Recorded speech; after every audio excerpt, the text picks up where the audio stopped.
Assalamualaikum warahmatullahi wabarakatuh.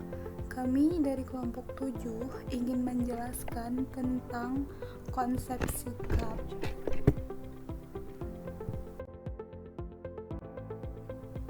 Ini daftar nama kelompok 7. Yang pertama Amanda Mayesari, yang kedua Repi Dosardi Gunawan, yang ketiga Tengku Syarifah Mutiah, yang keempat Wahdan Maulana. Materi pertama yang akan dijelaskan adalah tentang pengertian sikap.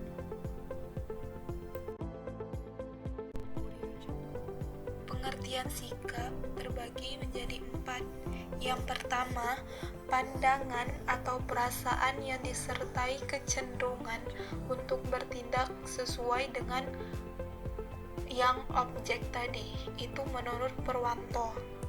Dan yang kedua, sikap adalah keadaan mental dan syaraf dari kesiapan yang diatur melalui pengalaman yang memberikan pengaruh dinamik atau terarah terhadap respon individu pada semua objek dan situasi yang berkaitan dengannya. Yang ketiga, sikap adalah pernyataan evaluatif terhadap segala sesuatu, bisa berupa objek, orang, atau peristiwa. Sikap mencerminkan perasaan seseorang terhadap sesuatu. Yang keempat, sikap atau attitude adalah evaluasi atau reaksi perasaan. Sikap seseorang terhadap suatu objek adalah perasaan mendukung atau memihak maupun perasaan tidak mendukung atau tidak memihak pada objek tersebut.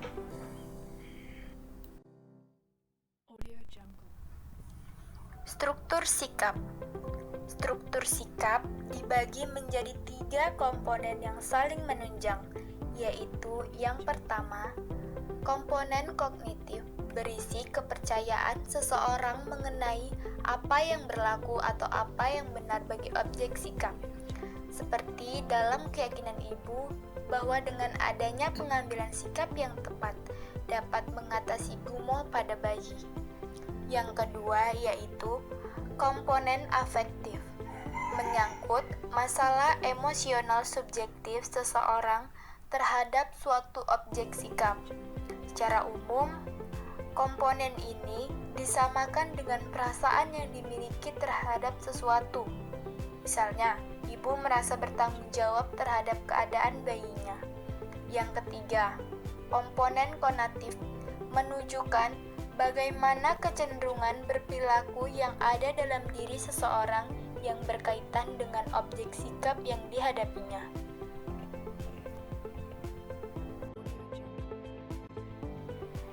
Tingkatan sikap. Menurut Nuat Mojo 2003, sikap terdiri dari berbagai tingkatan, yakni A. Menerima atau receiving. Menerima diartikan bahwa orang atau subjek mau dan memperhatikan stimulus yang diberikan atau objek. B. Merespon atau responding. Memberikan jawaban apabila ditanya, mengerjakan dan menyelesaikan tugas yang diberikan adalah suatu indikasi sikap karena dengan suatu usaha untuk menjawab pernyataan atau mengerjakan tugas yang diberikan. Lepas pekerjaan itu benar atau salah adalah berarti orang menerima ide tersebut. C. Menghargai atau following. Mengajak orang lain untuk mengerjakan atau mendiskusikan dengan orang lain terhadap suatu masalah adalah suatu indikasi sikap tingkat 3. Misalnya, seorang mengajak ibu yang lain, tetangga, saudaranya, dan lain sebagainya untuk menimbang anaknya ke posyandu atau mendiskusikan tentang gizi adalah suatu bukti bahwa si ibu telah mempunyai sikap yang paling tinggi. Misalnya, seorang ibu mau menjadi asesor KB meskipun mendapatkan tantangan dari mertuanya sendiri. D. Bertanggung jawab atau responsible. Bertanggung jawab atas segala sesuatu yang telah dipilihnya dengan segala risiko.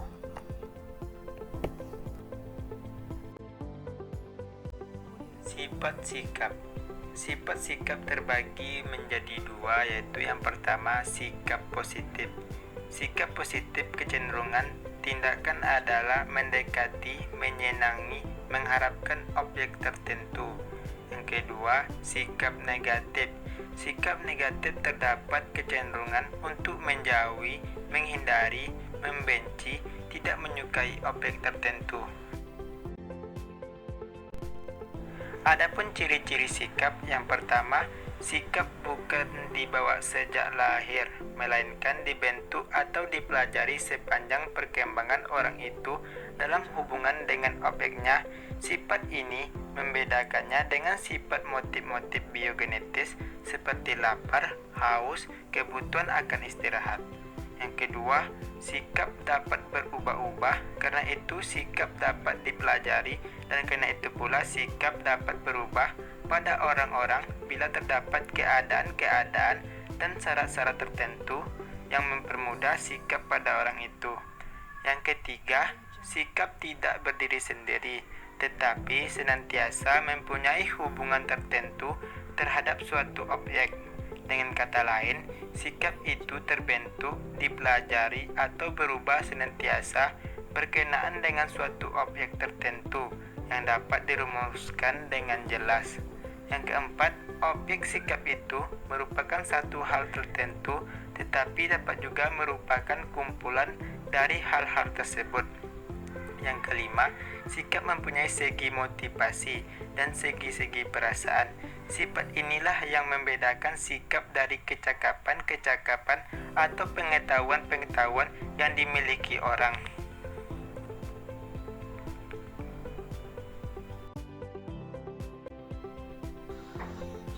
Cara pengukuran sikap menurut Azwar 2009, pengukuran sikap dapat dilakukan dengan menggunakan skala Likert dengan kategori sebagai berikut. Pernyataan positif yaitu sangat setuju, setuju, tidak setuju, sangat tidak setuju. Cara untuk memberi interpretasi terhadap skor individual adalah membandingkan skor tersebut dengan harga rata-rata skor kelompok di mana responden tersebut termasuk. Perbandingan relatif ini menghasilkan interpretasi skor individual sebagai lebih atau kurang favorable dibandingkan dengan rata-rata kelompoknya. Perbandingan tersebut harus dinyatakan dalam satuan deviasi standar kelompok, artinya mengubah skor individual menjadi skor standar. Dan faktor-faktor mempengaruhi sikap. Faktor yang mempengaruhi sikap keluarga terhadap objek sikap antara lain ialah A. Pengalaman pribadi. Pengalaman yang terjadi secara tiba-tiba atau mengejutkan yang meninggalkan kesan paling mendalam pada jiwa seseorang, kejadian-kejadian dan peristiwa-peristiwa yang terjadi berulang-ulang dan terus-menerus lama-kelamaan secara bertahap diserap ke dalam individu dan mempengaruhi terbentuk sikap. B. Pengaruh orang lain yang dianggap penting dalam pembentukan sikap. Pengaruh orang lain sangat berperan. Misalnya, dalam kehidupan masyarakat yang hidup di pedesaan, mereka akan mengikuti apa yang diberikan oleh tokoh masyarakat. C. Kebudayaan, di mana kita hidup mempunyai pengaruh yang besar terhadap pembentukan sikap. Dalam kehidupan di masyarakat, sikap kehidupan di masyarakat mewarnai dengan kebudayaan yang ada di daerahnya. D. Media massa. Media massa elektronik maupun media cetak sangat besar pengaruhnya terhadap pembentukan opini dan kepercayaan seseorang. Dengan pemberian informasi melalui media massa mengenai sesuatu hal akan memberikan landasan kognitif baru bagi terbentuknya sikap. E. Lembaga pendidikan dan lembaga agama.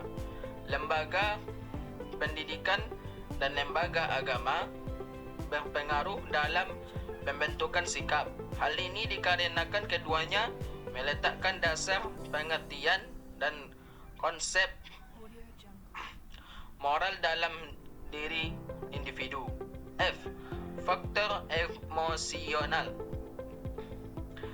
Sikap yang didasari oleh emosi yang fungsinya hanya sebagai penyaluran frustasi atau pengalihan bentuk mekanisme pertahanan ego. Sikap yang demikian merupakan sikap sementara dan segera berlalu setelah frustasinya hilang, namun bisa juga menjadi sikap yang lebih persisten dan bertahan lama. Aswell, tahun 2009. Nah, itu dia semuanya penjelasan tentang konsep sikap yang telah dijelaskan oleh kelompok 7. Terima kasih atas perhatiannya dan semoga ilmu yang diberikan bermanfaat bagi kita semua. Sekian, terima kasih. Wabillahi taufiq wal hidayah. Wassalamualaikum warahmatullahi wabarakatuh.